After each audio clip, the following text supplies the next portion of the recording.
If you've always wanted to know how to make a fucking sick fight scene, then you found the right video. Especially if you can't afford a fight choreographer, stunt team, or insurance, and you're just filming with your friends. This video is part 1 out of 4 of a series on how to make fight scenes. From my experience of shooting fight scenes, I'll be giving you the basic tools you need to shoot a sick fucking fight scene. I've broken down the process into 4 stages, which are prep, practice, performance, and post. In this video, prep, I'll be going in depth on preparation for a fight scene. Just a heads up, fight scenes are long, difficult, and tiring to choreograph and shoot. However, that's why they're so awesome to see done right. I do not know everything about shooting fight scenes. I'm just sharing with you my experiences so you can learn from my mistakes, and then it'll be helpful should you decide to shoot a fight scene. That out of the way, let's get into it. I choreographed and shot a short fight scene in under an hour at lunchtime, so I'll be using that as an example.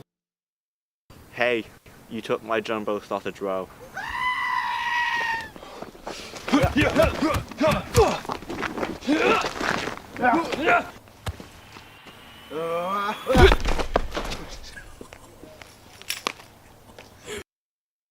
Here are 9 tips for preparing for a fight scene. 1. I'd recommend watching a bunch of martial arts films and studying the performance, camera work, and editing of the fight scenes. What angles do they have? How did they cover it? When did they cut? These are all very important when creating a fight scene. 2. You need to make sure your fight scenes serve their purpose as a scene and progress the story. Your character should be working towards their goal and coming into conflict. Especially in short films, pointless fight scenes destroy the structure and the flow of the story, and I am guilty of this. I have shot fight scenes just for the sake of it. 3. You need to envision the fight and play it out in your head, but most of all, you need to write it down. It does help during planning to act out the moves from the perspective of the character, so just like getting in the mind of the character and then fighting the fight from their perspective. The way I prefer writing down my fight choreography is by creating a table in Word. Here I created a 2x8 table because I decided to break down each section of the fight into 8 movements. This will differ depending on the pacing of your scene, whether you want clear breaks in the action or if you want a never-ending assault. However you do it, just write it down, it will make your life a lot easier. 4. You need to decide how you're going to cover the fight by creating a shot list. I'll be going into more detail about this in the 3rd video of the series, performance, but just make sure you have the essentials to cover your scene in your shot list. 5. When you're choreographing your fight scenes, each character should have a unique fighting style, similar to the way each person has a unique way of speaking. Their fighting style should be an extension of their character, and it should reflect who that character is. For example, if the character's an aggressive bully, they would have a very aggressive fighting style, throwing haymakers left, right, and center. If the character's more reserved, maybe they'd have a more defensive fighting style,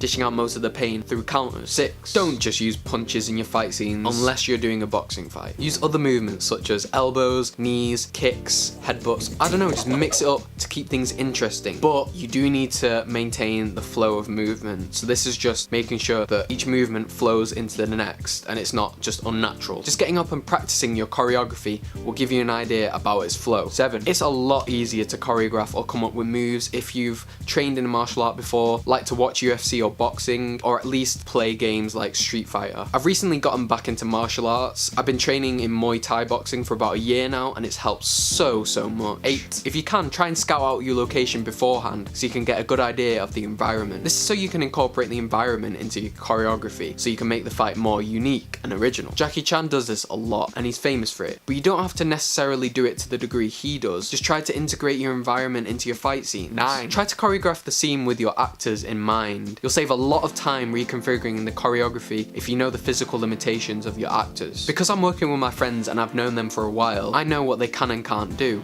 and how they move and react. Every Frame of Painting has done a great video on action comedy studying Jackie Chan, which I would highly recommend. Rocket Jump Film School and Film Riot also have some really good videos on fight scenes. I'll link all these videos in the description. After watching this video, I'd recommend go checking those videos out so you can formulate your own style of creating fight scenes from multiple sources. And those are my tips for prepping a fight scene. Be sure to implement them next time you shoot one. Also, leave a comment if you made a fight scene before. I'd love to see it. Please like and share this video with your friends if you enjoyed it. Subscribe to this channel. Follow me on the Instagram at Jim Masalau, and I will see you King Gate Eggs later.